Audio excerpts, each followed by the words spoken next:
Tu es Emmanuel, Emmanuel, mon ami, Emmanuel, mon ami. Ton amour me suffit, tu me suffis, mon ami, tu me suffis, mon ami. Tu es Emmanuel, Emmanuel, mon ami, Emmanuel, mon ami. Ton amour me suffit, tu me suffis, mon ami, tu me suffis, mon ami. Mon ami,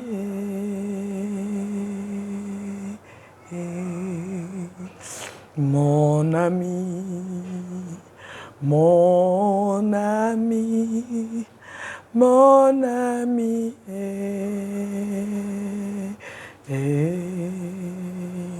mon ami, mon ami.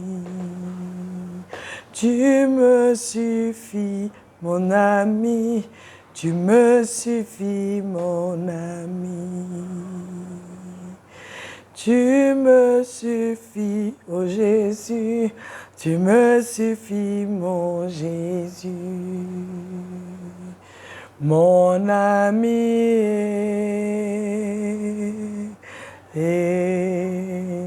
mon ami, mon ami, mon ami,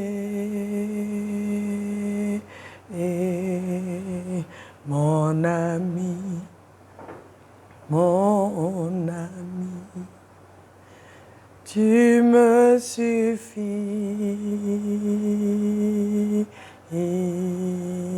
tu me suffis, tu me suffis, tu me suffis, Jésus, tu me suffis. Mon ami,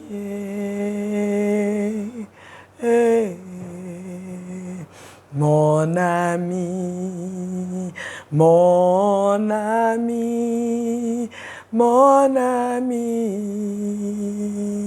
oh Jésus, mon ami, mon ami.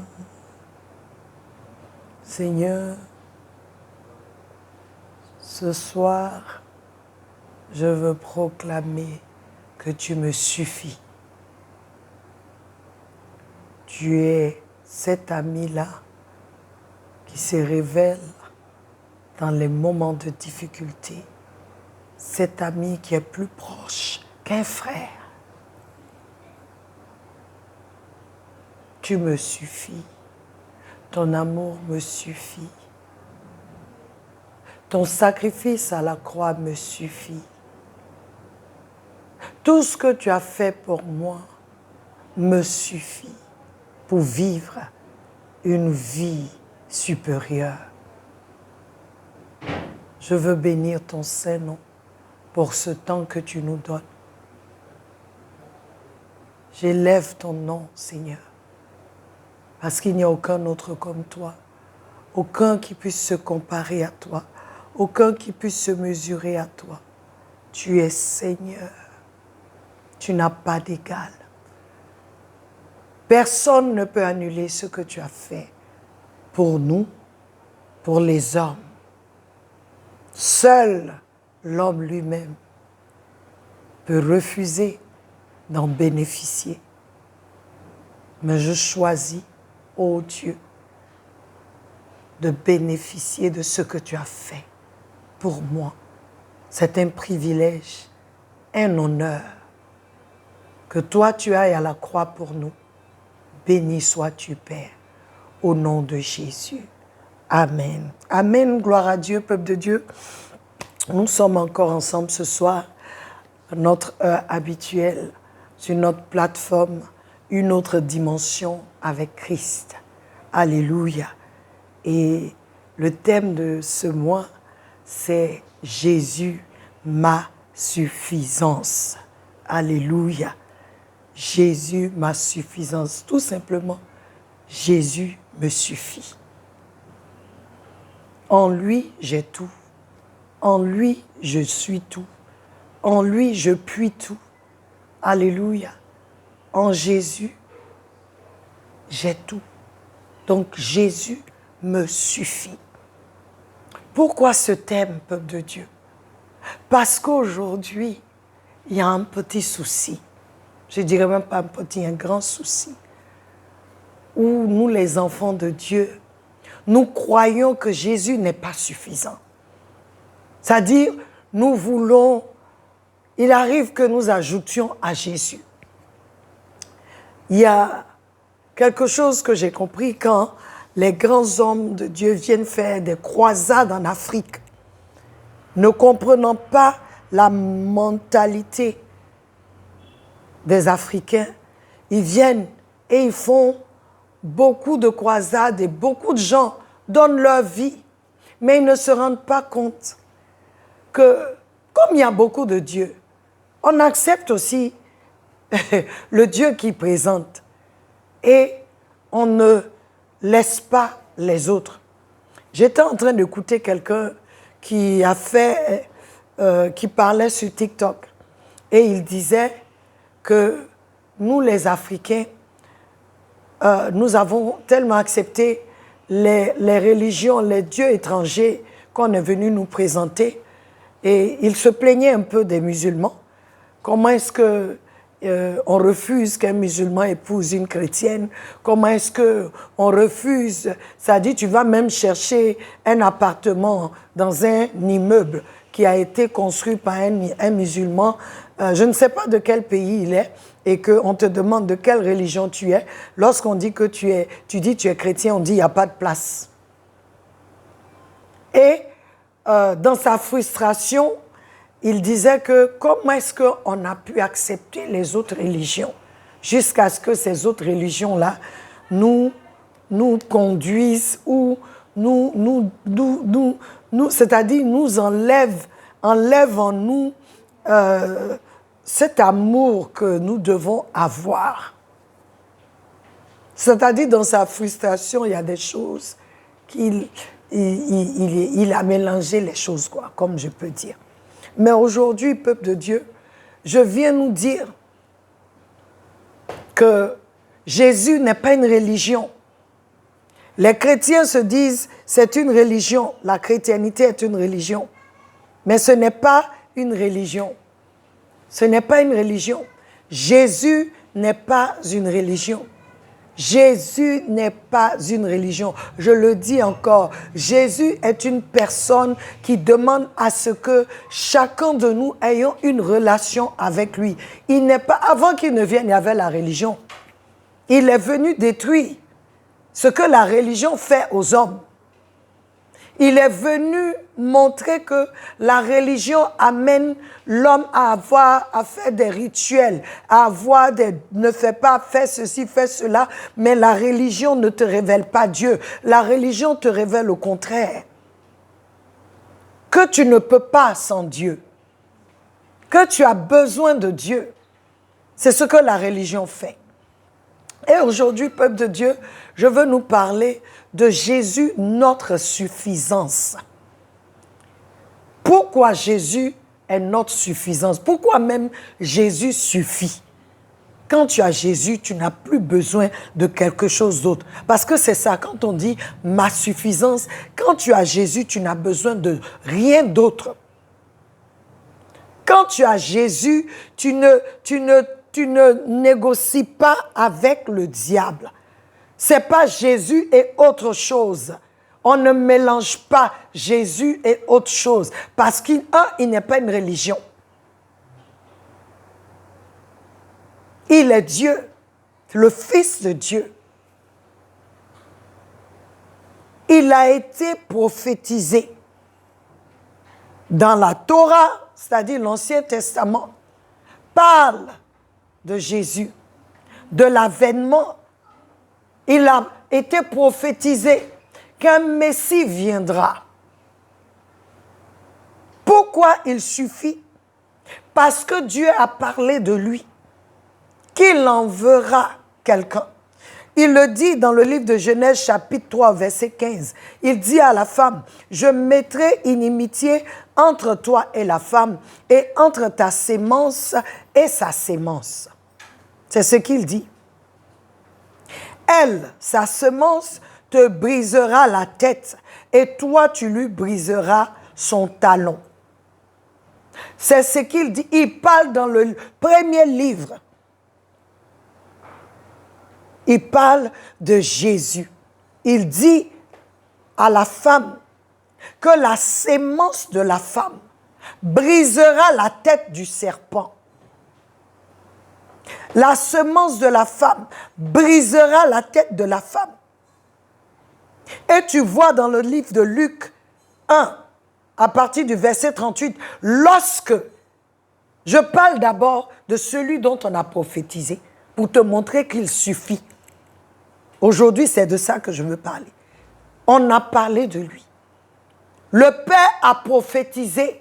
Il a dit à la femme, entre toi et puis Satan, il n'y aura plus d'amitié. C'est moi-même Dieu qui met, comme on dit en Côte d'Ivoire, qui met palabre entre vous.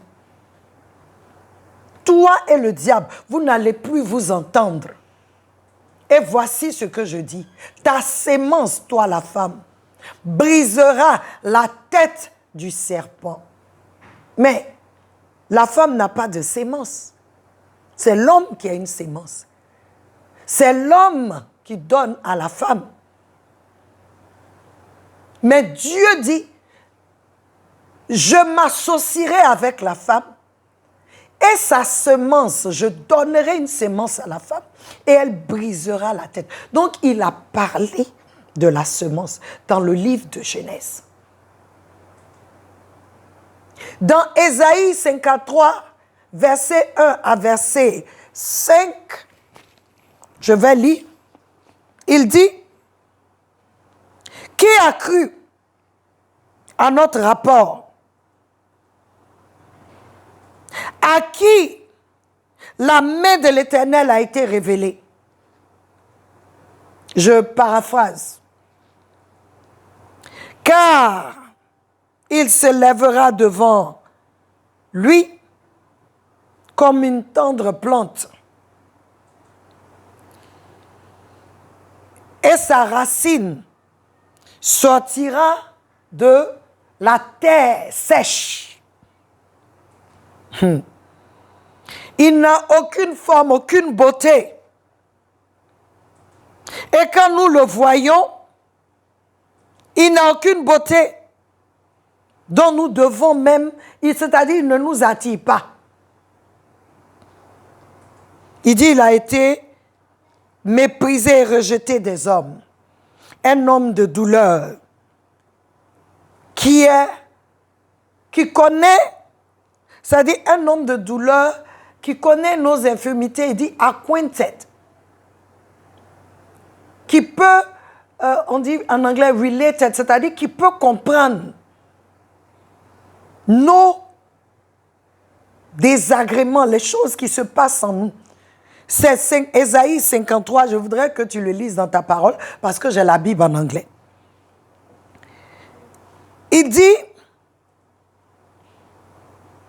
c'est comme si nous avons caché nos faces de lui. Nous l'avons méprisé. Nous ne l'avons pas estimé. Maintenant, verset 4 dit, certainement, il a pris sur lui nos transgressions, il a porté nos fardeaux. Cependant, nous l'avons estimé comme jugé, c'est-à-dire ce que nous l'avons vu, nous l'avons estimé comme jugé par Dieu, frappé par Dieu, affligé par Dieu. Verset 5. Mais il a été blessé pour nos transgressions, brisé pour nos iniquités. Le châtiment le châtiment de notre paix est tombé sur lui et par ses maîtrissures, nous avons été guéris. On a prophétisé encore que celui qui vient là, voici ce qu'il sera, voici ce qu'il fera. Il était question de Jésus. Il était question de Jésus. Il viendra et il prendra sur lui nos transgressions. C'est-à-dire ce qui sera fait sur lui, ce qui s'est passé à la croix, lorsqu'on l'a crucifié, lorsqu'on l'a battu, tout ce qu'on lui a fait, c'était pour nous. Mais cela a été prophétisé dans Ésaïe 53. Il est appelé homme de douleur parce qu'il a pris nos douleurs. Jésus me suffit. Dieu en ce mois veut nous dire que ceux d'entre nous qui doutions encore que Jésus est suffisant pour nous, il est suffisant pour nous.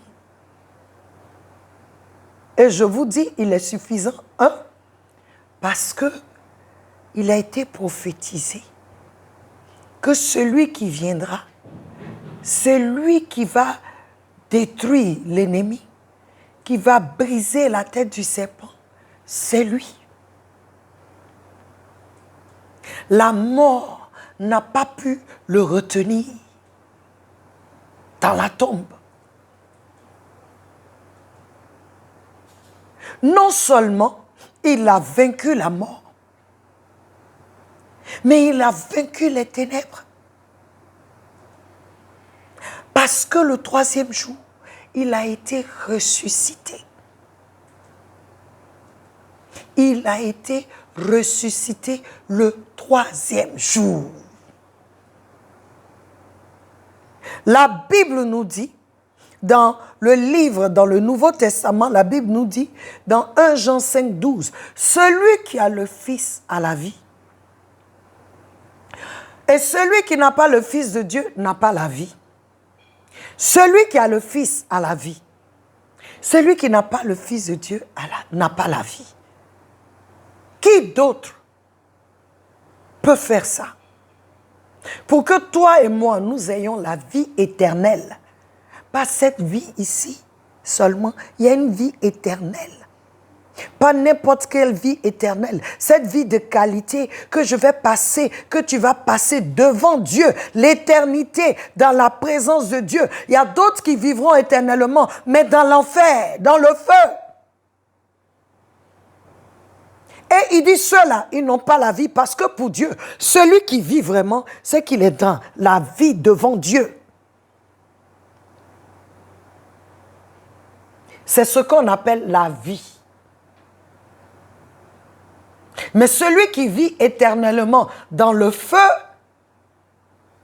lui, il est mort parce qu'il est séparé de Dieu. Jésus me suffit, celui qui me fait vivre. La vie éternelle ne commence pas après. Ça commence maintenant quand je l'ai accepté, quand je l'ai reçu. Et dans cette vie éternelle, il y a tellement de choses. Ça sera un autre enseignement. Il dit encore, dans Matthieu 1, 21, parlant de Jésus, il envoie, c'est-à-dire la prophétie qui a été dite, il revient dans Matthieu 1, 21, il dit, lorsque l'ange est venu parler dans le songe à Joseph, il dit, et elle enfantera un fils, et tu appelleras son nom Jésus, car il sauvera son peuple de ses péchés. Il sauvera son peuple de ses péchés. Qui d'autre peut te sauver de tes péchés? Qui d'autre? Qui d'autre a pris sur lui tes péchés? Qui d'autre est allé à la croix pour toi? Qui d'autre, une fois pour toutes, a vaincu les ténèbres pour toi? Qui d'autre? Qui d'autre a vaincu la mort pour toi? Qui d'autre? Seul Jésus. Dans Luc 1, 31, il dit la même chose. Et voici à Marie, tu concevras dans ton utérus et tu enfanteras un fils et tu appelleras son nom Jésus. Verset 32 à 33 dit, et il sera grand, et il sera appelé fils du Très-Haut, et le Seigneur Dieu lui donnera le trône de son père David, et il régnera sur la maison de Jacob pour toujours, et son royaume sera sans fin. Il a été prophétisé. Voici ce qu'il fera. Qui il sera. Et lorsqu'il est venu, il a fait ce qu'on a dit. Aujourd'hui, je veux seulement que tu mettes dans ta tête, peut-être que dans ton cœur, peut-être que tu te dis, ah, est-ce que cette histoire de Jésus-là, c'est vrai? Je viens pour te dire, c'est vrai. On a prophétisé. Il a été prophétisé. Si tu vas dans l'Ancien Testament, si je veux mettre tous les versets ici, on ne va pas finir. J'ai pris quelques-uns pour te dire qu'on a parlé de lui. Dans le livre d'Ésaïe qui parle du Messie, tu peux lire tout Ésaïe qui parle du Messie, de ce qu'il va faire. Il a été prophétisé. Je ne sais pas combien d'hommes la prophétie est venue pour dire, voici ce qui va se passer. Mais de Jésus, il a été prophétisé depuis Genèse. Dieu préparait les hommes depuis la chute pour dire, j'enverrai un sauveur, j'enverrai un qui va libérer les hommes, qui va délivrer les hommes, le Messie, le Rédempteur. Si tu doutes, si tu as ajouté quelque chose d'autre à Jésus, si tu dis, oui, bon, je crois en lui, mais aussi je crois en telle personne, tu ne crois pas en lui. Tu es en train de dire, il n'est pas suffisant pour moi. Il y a des gens, c'est quand ça chauffe, on appelle Jésus. Mais sinon, on est dans autre chose. On est dans la religion. Aujourd'hui, je veux amener quelqu'un. Sors de la religion et connais Jésus pour toi-même, personnellement. Si tu es en Jésus aussi, grandis dans ta connaissance de ce Jésus-là, le Fils de Dieu. Il dit, Dieu a tant aimé le monde qu'il a donné son Fils unique, afin que quiconque croit en lui ne périsse point, mais ait la vie éternelle. C'est de ce Jésus que je parle. Il est suffisant pour toi dans tous les domaines de ta vie. Nous allons aller en détail dans les autres enseignements, mais il est suffisant pour toi. Ce dont tu as besoin est en Jésus. C'est par lui que tu peux entrer au ciel. C'est par lui que tu peux aller au paradis. Parce que Dieu dit, il nous a tant aimés qu'il a donné son Fils unique afin que quiconque croit en lui ne périsse point, mais ait la vie éternelle. Et il dit dans le livre de Jean chapitre 1 verset 12, à tous ceux qui l'ont reçu, qui ont cru en son nom, il leur a donné le pouvoir de devenir fils de Dieu. Ceux qui sont nés non pas de la volonté de la chair, du sang, non pas de la volonté de l'homme, mais de la volonté de Dieu. Ils sont nés de nouveau. C'est pourquoi Nicodème est venu trouver Jésus et Jésus lui a donné cette parole. Il dit, mais comment est-ce que moi, vieux comme ça, je peux retourner dans le sein de ma mère encore? Jésus lui dit, mais tu es docteur de la loi et tu ne comprends pas ce que je dis. Ce n'est plus cette naissance physique, mais c'est cette naissance spirituelle dont il est question. Ce n'est plus Jésus et puis quelque chose. C'est ce que je viens nous donner d'abord aujourd'hui. Pourquoi? À cause de ce qu'il a été prophétisé, on a parlé de lui, qu'il viendra. Il viendra. Le Sauveur viendra. Et je veux te dire que ce Sauveur est venu. Et son nom, c'est Jésus. Tu ne peux pas dire que tu as accepté Jésus et tu es franc-maçon. Tu ne peux pas dire que tu as accepté Jésus et tu es sorcier. Tu ne peux pas dire que tu as accepté Jésus et tu pratiques une religion quelconque. Une religion qui n'a rien à voir avec Jésus. Tu ne peux pas dire que tu es avec Jésus et tu es dans la prostitution. Tu ne peux pas dire que tu es avec Jésus, peuple de Dieu. Si Jésus est dans ta vie, comme moi, tu peux être dans les choses, c'est-à-dire tu peux quitter la prostitution et puis devenir quelqu'un de normal. Si tu es un voleur, quand Jésus rentre vraiment dans ta vie, tu deviens un homme de vertu, une femme de vertu. Parce que ce n'est pas une religion, c'est un homme avec qui tu rentres en alliance. Pas n'importe quel homme, le Fils de Dieu qui a été fait chair. Ce n'est pas n'importe qui. Je viens nous encourager en ce jour parce que c'est une parole que Dieu nous donne. Jésus est suffisant. Jésus suffit.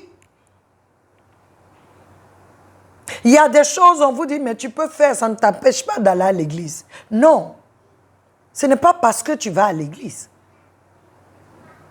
Est-ce que tu as une relation avec Jésus? Est-ce que tu connais qui est Jésus? Il est le Messie. Il est celui dont on a prophétisé il y a des années et des années. Il est venu. Il est né, comme on a dit, la sémence de la femme. Luc 1, tu commences à lire. L'ange Gabriel est venu trouver, au verset 28, trouver Marie. Il dit à Marie, tu as trouvé grâce aux yeux de Dieu. Tu enfanteras. Marie dit, je suis vierge. Comment cela se passera? Je ne connais pas d'homme. Je suis fiancée à Joseph, mais on n'est pas encore marié. Je suis vierge. Il dit, ne t'en fais pas. L'Esprit de Dieu viendra sur toi et la puissance d'en haut te couvrira. Et la sainte chose qui sera en toi sera appelée Fils de Dieu. Fils de Dieu. Ça a été prophétisé parce que Dieu a dit à la femme, ta semence brisera la tête du serpent. Et cela a été accompli. Il est venu dans ce monde. Il a fait ce qu'il devait faire. Nous en parlerons le mardi prochain. Mais je veux te dire, peuple de Dieu, aujourd'hui, je voudrais que tu te poses la question. Comme Jésus a demandé aux disciples, ils sont venus, oh Seigneur, les gens disent que tu es Jean-Baptiste, les gens disent que tu es Élie, les gens disent que tu es le prophète là, que tu es celui qui doit venir. Les gens disent, il dit, vous, qui dites-vous que je suis? C'est la question que je veux poser à quelqu'un aujourd'hui. Qui dis-tu que Jésus est?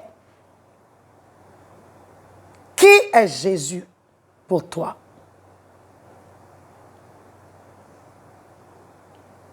Connais-tu Jésus? Je veux t'encourager.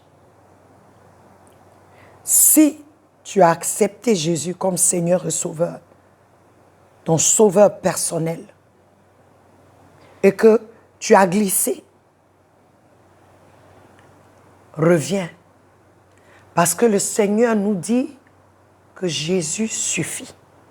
Il n'a pas fait tout ça là pour que nous allions mélanger les choses. Il n'a pas donné son Fils unique. Dieu ne donne pas les choses à moitié. Quand il donne là, c'est complet. Dieu a tant aimé le monde qu'il a donné son Fils unique afin que quiconque croient en lui ne périssent point. Il a été prophétisé qu'il allait venir, le Messie allait venir. Je ne connais pas d'autres hommes. On a prophétisé pour dire qu'ils allaient venir sauver le monde. C'est eux le Messie. Il y a un seul. Je ne connais pas une autre religion qui proclame un Messie pour le monde. C'est le seul. Le Messie ne viendra pas pour seulement te sortir de quelque chose. Quand il vient, il fait tout. Esprit, âme et corps. Donc, peuple de Dieu, aujourd'hui, c'est le message que je voudrais nous laisser. Afin que tu ailles réfléchir, lis Genèse 3,15, lis Ésaïe 53, 1 à 5. Tu peux même lire tout le livre d'Ésaïe qui parle du Messie, ce qu'il viendra faire. Son royaume sera sans fin. Son royaume, c'est un roi. Sans fin, peuple de Dieu. Pendant que tous les autres royaumes auront une fin, mais lui, son royaume subsistera. Quand ça sera la fin, son royaume continuera. Parce qu'il est Dieu, le Fils de Dieu, qu'il a engendré pour sauver le monde, pour racheter les hommes de la malédiction, de la mort et du péché. Alors, va lire Luc 1, 31, mais lis Luc 1 à partir du verset 20. Tu peux tout lire pour comprendre. Matthieu 1, 21, pour comprendre que celui qu'on appelle Jésus, on a parlé de lui depuis Genèse, qu'il allait venir. Et je viens dire à quelqu'un, il est venu, toi qui ne le connais pas. Toi qui actuellement, tu as tellement peur, tu rentres dans des alliances bizarres. Jésus est venu, le Messie est venu et il a fait ce que le Messie est supposé faire. Reçois-le comme Seigneur et Sauveur. Reçois la vie qu'il a donnée à la croix pour toi. Et ta vie changera. Ce n'est pas Jésus et puis quelque chose d'autre. C'est Jésus seul. Lui seul suffit. Alors, notre temps prend fin. Envoyez toujours vos questions. Il y a d'autres personnes qui m'ont envoyé les questions basées sur l'exhortation du samedi. Alors, je voudrais vous dire que le samedi, je vais répondre à toutes les questions en même temps. Parce qu'une autre dimension, nous avons les enseignements les mardis et les samedis, nous avons la fac. Que Dieu vous bénisse et que le Jésus que tu pensais connaître, que tu ne connais pas, qu'il se révèle encore à toi. Jésus n'est pas une religion. Soyez bénis, je vous aime et Jésus vous aime plus. Amen.